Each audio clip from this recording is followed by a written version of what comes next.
Welcome back to the Fox Den, everyone, a podcast series from West Shore Community College. We are reviewing the Winter 2023 book of the semester, Project Hail Mary by Andy Weir. This episode covers chapters 7 through 12, where we chat about the book's chemistry with Professor Sonia Siewert, politics with Professor Mike Nagel, and information resources with West Shore librarian Patty Skinner. Hi, I'm Wade James, professor of mathematics, and my favorite ice cream is Rocky Road. Hi, I'm Sonia Siewert, and did you know food is everything? Because it's chemistry. Hi, my name is Mike Nagel, and I'm going to talk about Project Hail Mary, not the Immaculate Reception by Franco Harris. I'm Patty Skinner, and I can talk about books all day, but I'll leave the science to the professionals.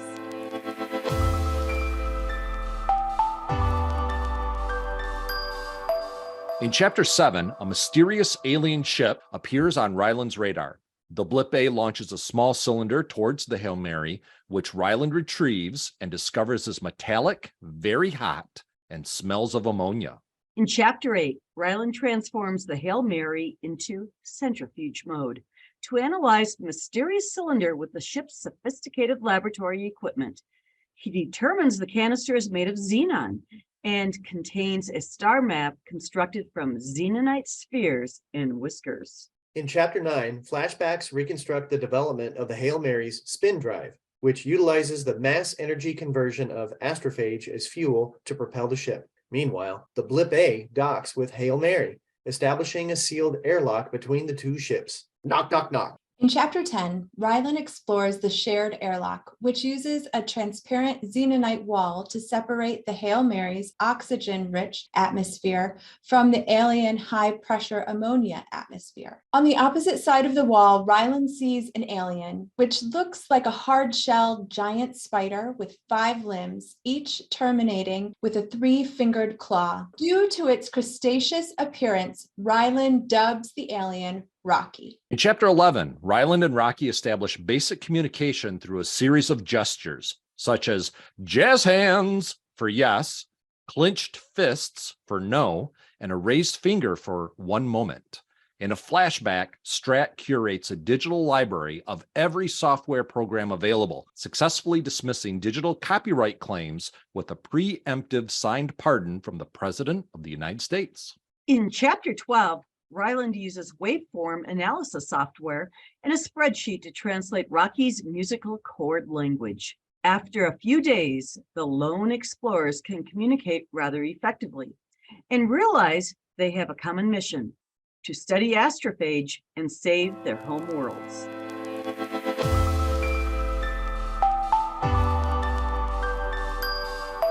Sonia, tell us about Xenonite. If you ever look at the periodic table, because it's amazing, xenon, symbol Xe, is a noble gas.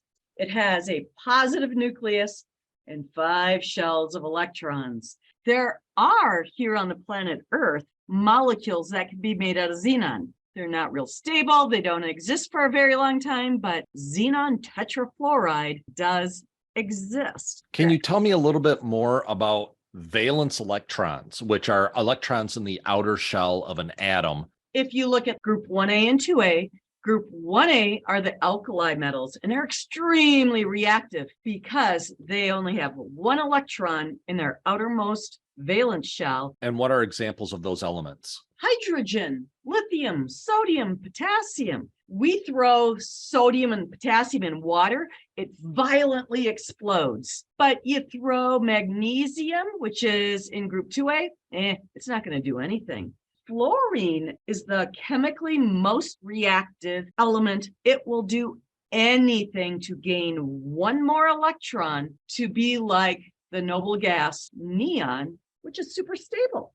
What does the ite mean in xenonite? I know what the xenon means, but what does the ite mean? So in chemistry, we name what are called polyatomic ions, magnesium sulfate and magnesium sulfite would have 1 less oxygen. My gut instinct to your question about xenonite is it's xenon with 1 less oxygen than the 8 ion would be, like sulfate, sulfite, nitrate, nitrite. We use those in preservatives for bacon and ham. And of course, Ryland just kind of haphazardly calls it Xenonite. That's not its official scientific name.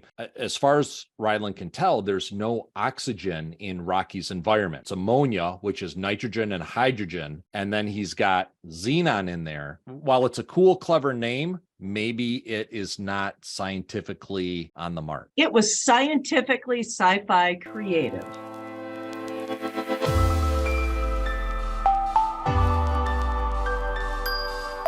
Mike, tell me something about this passage of chapters. You really geeked out about something that really resonated with you. The big thing for me was when Strat was in court and she was being sued for copyright law. And to me, like if I'm trying to connect this book, a science fiction book, to American politics, that was probably the best connection. She's there, she's bored, she's actually kind of rude to the judge. She doesn't want to be there. And she says, oh, by the way, I have a preemptive pardon from the president for any law that I have potentially committed within this jurisdiction. I was reading that and I thought, well, gosh, that sounds kind of far-fetched. But then I started thinking, Gerald Ford actually issued a preemptive pardon for Richard Nixon for any crimes that Richard Nixon had committed or might have committed when he was president. At the time, Nixon had to resign from office as a result of the Watergate scandal. He had not been charged with anything. Well, Strat hadn't been charged with anything either. And so in those two cases, we see a potential preemptive pardon actually being, I don't know, I guess like a legitimate thing that could have happened. And so that was the thing that really kind of struck me in this section of the book. Is there anyone other than the president of the United States that can issue a pardon? Most, if not all, and I'm pretty sure it's all governors have the same ability to do that, but only within their states. So the president of the United States at the national level dealing with federal law, and governors within their own state boundaries dealing with state law. When did the presidential pardon first come into play? The U.S. system of government and the U.S. Constitution is based largely on the British system. And so that was a tradition that had been included that kings would have going back centuries. And so at the Constitutional Convention from 1787, when they were talking about the powers that the president should have, one of the powers that the president is granted is the power to pardon someone who has violated federal law. You mentioned that state governors have the ability to pardon at the state level. The president has the ability to pardon at the federal level. Is there any level higher than that? For example, NATO, or is there a global pardon available? If there is, I'm not aware of it. International law is just something that is kind of vague, but to try to enforce international law is really difficult because an event takes place in a particular country, and essentially, if that particular country wanted to allow for some sort of a punishment, they would, but if they didn't, they would just ignore it. After World War II, there was cooperation among the Allied powers and the victors. They engaged in what were called the Nuremberg trials. They put several Nazi leaders on trial for war crimes. And so that would be an example of when this actually worked. So Wade, the question that you had a minute ago, there was cooperation among the Allied powers and the victors. And so that's why that was allowed at that time. There have been some other cases in the past. In those cases, international groups have gotten together and there's been cooperation, but it's rare for that to happen. And by the way, the whole thing with the preemptive pardon, that is something that's very rare. It only has happened a handful of times. The best example of that would be Gerald Ford and Richard Nixon. Are there any other passages from the book that you found interesting? The phrase, "the enemy of my enemy is my friend," Rocky and Grace have the same enemy. That means that they're friends. If you look back in history, during World War II, the Allied powers had kind of a similar type of agreement because the British, the French, the Americans, and the Soviet Union formed the Allied powers. The Americans and the Soviets did not have a very good relationship until Nazi Germany invaded the Soviet Union. And so Germany, Italy, and Japan became the enemy of the Allied powers. And so that's a good example historically of something like that. What do you think it would take for the world to join together. I do think that the idea that the Russians, the Chinese, the United States, these global powers coming together is something that could happen today. However, it would have to be a big catastrophe, like the future of the Earth is in question. But I also think that any cooperation would probably be short-lived. There would still be jockeying among different countries to try to take an advantage for themselves. That's just something that I thought about the book and whether it was plausible or not. I think in the short run, something like that could happen, but in the long run, that alliance would probably start to crumble if it had to be for an extended period of time. When it comes to scientists, I think there's a lot more collaboration than maybe we're aware of. But when it comes to governments, there may not be as much cooperation as we'd like. There may be more cooperation behind the scenes politically. There's posturing on the parts of China, Russia, as well as the United States. I mean, right now we do have an alliance against Russia because of their invasion of Ukraine. In the short run, I think that alliance is really strong right now. But if it extends longer and longer and longer, that makes it more difficult.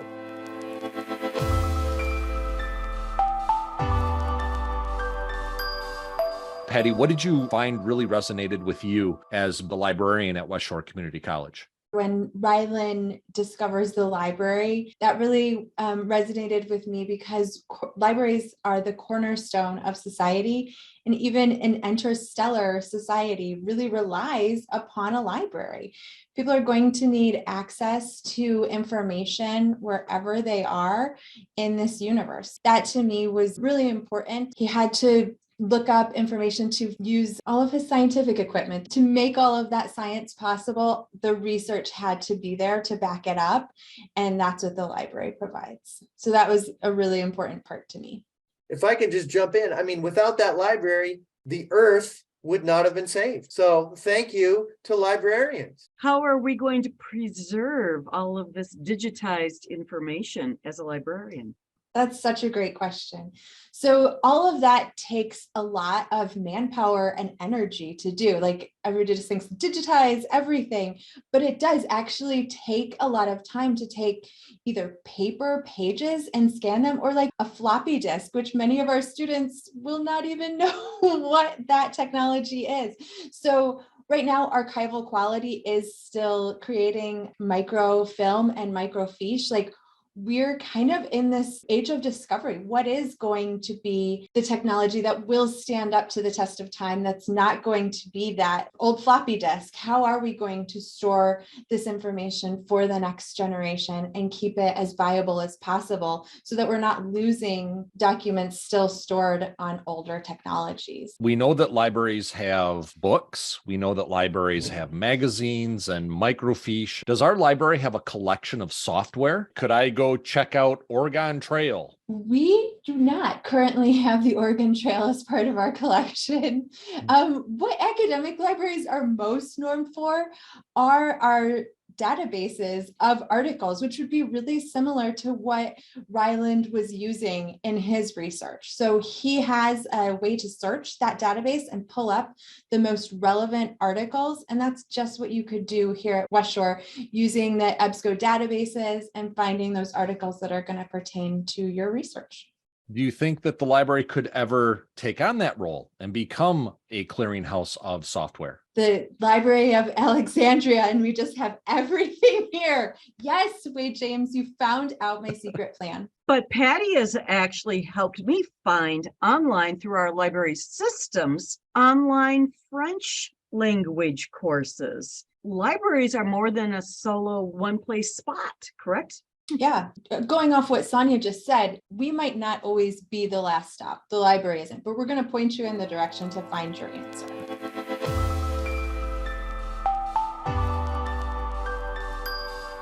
There's a very important scene where you got all this great scientific equipment, but you can't use it because it's designed to be used in a gravity environment. And we don't know how it's going to behave in 0G. And so instead of adapting the technology to work in 0G, they come up with this centrifuge mode of the Hail Mary where it splits apart. The cabin does a 180 and then it starts spinning around. And I thought that was a pretty cool explanation, a unique solution to that problem. Very true, because can we grow a plant in 0G? There's still so many things we don't know. I've even seen experiments where they put spiders up in the International Space Station and their webs are all completely different because the spider's disoriented because they're used to building their webs with gravity, and now they're in 0G. And the webs look completely different from spider webs you would see here on Earth. In reference to the spin drive, which is the drive that powers the ship, there's like this transparent triangle. You basically spray astrophage on one side of it, and then you light up the other side with an IR light, and the astrophages want to go towards that IR light. Then there's a mass to energy conversion where they emit IR out the back. I thought it was a pretty cool explanation for how to use astrophage in order to propel the ship. And that's Einstein's famous E equals MC squared. I had to skim over some of this math and science stuff because it goes way over my head, but I still like it because it's science fiction, but it's a lot of stuff that I don't really understand, but I do know dilithium crystals. I think that's the fun of science fiction, is that it's showing us these things that aren't really possible yet and allowing us to like escape into that imagination and explore what could be possible in the future. On the tails of that, did you guys have any pop culture references? There were a whole bunch that I just loved. There's a quick reference to Buck Rogers at one point. There's a touchdown pass that Ryland receives when he gets the cylinder, and then he hopes that he can be like Joe Montana and throw it back. Ryland had discovered the Xenonite and was talking about the xenon gas, as you alluded to, Sonia, and how it's a noble gas. And how can a noble gas react with anything? And he said, what do I even call noble gases that react with things? Ig Nobles. And that's a pop culture reference to the Ig Nobel Prize, which is a mock prize. One scientist received an Ig Nobel because he was able to levitate a frog in a magnetic field. One other thing that I thought was really cool is when Grace first tries to communicate with Rocky and Blip A, I guess I should say, he starts the engine for 1 second and then he stops. And then he does it for like 2 seconds, then he stops. And Rocky repeats. And it just reminded me so much of Close Encounters from the 1970s and the do, you know, and all that kind of stuff. So I thought that that was really cool. I mean, there's so many things that I loved. Like when you get in the Russian spacesuit, it was like a onesie. You know, I mean, just little things like that that I thought were awesome. Oh, I totally missed the Close Encounters reference of mimicking. That goes on throughout interactions between Ryland and Rocky with the tape measure, where Ryland pulls it out and then snaps it back, and Rocky does the same thing. That's sort of a sign of intelligence, saying, I see what you're doing, and now I'm going to duplicate it and establish a dialogue. When they first are starting to interact, Rocky creates like a little replica of the ship and then a little replica of Ryland. And it's like they're playing through dolls to really begin their friendship. And it's like, that's the beginning, is very childlike, and then their friendship expands from there. And he calls him a mini-me. Again, another pop culture reference. I thought that was great. When the ships were really close to each other, the robotic arms from the Blip A were going out to catch the cylinder that Ryland had thrown back. And Ryland made a comment about maybe they were using Nintendo Power Glove. And then he immediately said, man, I'm old. And I really liked the self-dialogue that he had in that case, you know, referencing a Nintendo Power Glove. And for those of you that don't know, the Nintendo Power Glove was a glove that you would put on and control the Nintendo Entertainment System with. The glove itself actually didn't do anything. It was just kind of like they taped the controller onto a glove and you could, you know, just punch the buttons on your arm. Man, I'm old.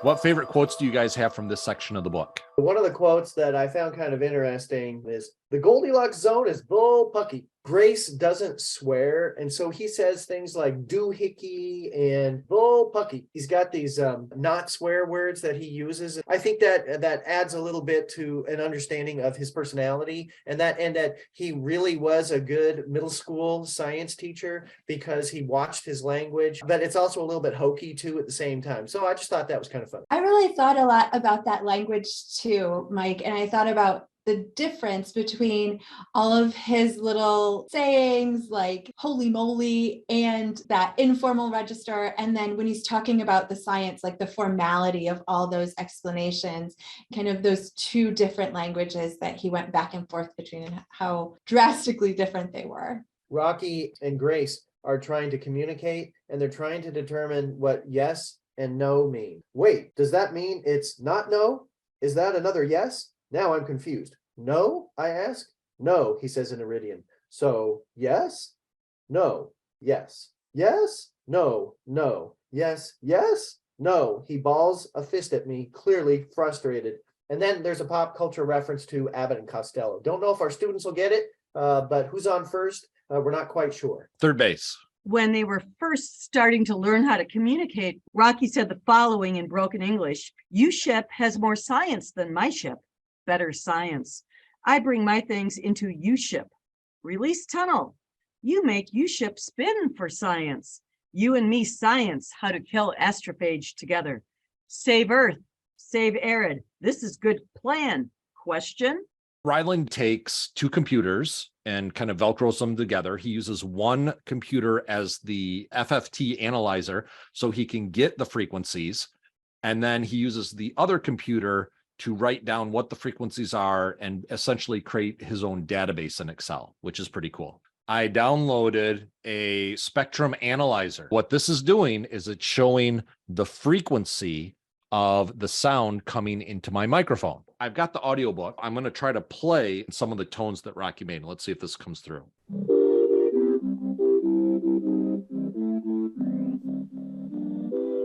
And I think that's one of my favorite quotes from this section of the book. You've been listening to The Fox Den, a podcast series from West Shore Community College. This has been our review of chapters 7 through 12 of the West Shore Community College Book of the Semester, Project Hail Mary by Andy Weir. Join us in 2 weeks for our review of chapters 13 through 18. Until then, I'm Wade James. And I am Sonia Seward. And I'm Mike Nagel. And I'm Patty Skinner. Knock, knock, knock. Okay. I'm laughing. See what I did there? Burrito. Due to its crustaceous, sorry,